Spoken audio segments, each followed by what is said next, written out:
Hello, children. How are you today? How was your weekend?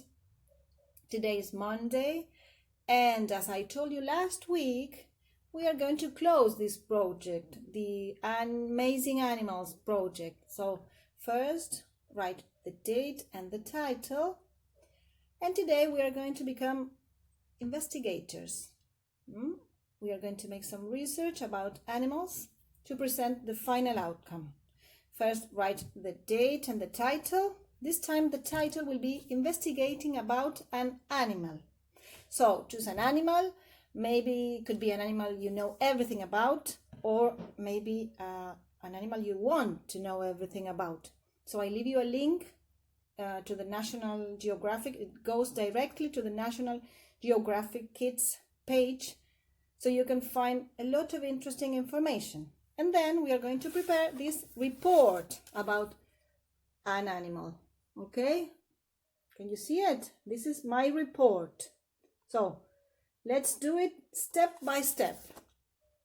So first, let's write your name at the top. Can you see the red circle? Okay, write your name. Then the animal this report is about. Then you have to make a tick on the group, the right group, okay? So it could be an amphibian or a mammal, a reptile, a bird. Then you have to draw your animal and complete with the animal facts.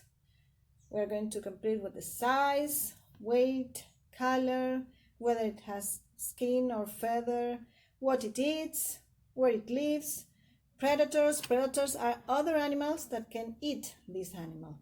And lifespan. Lifespan is the length of time an animal can live. Then you have to draw its habitat, and then you have to write 3 interesting facts about this animal. Okay? I wrote, in Egypt, the frog is the symbol of life. And another interesting fact, there are over 5,000 species in the world. Imagine 5,000 species of frogs. And number 3, they don't need to drink water. They absorb it through their skin. Interesting. So investigate everything you can. Okay, send me your papers. See you. Bye.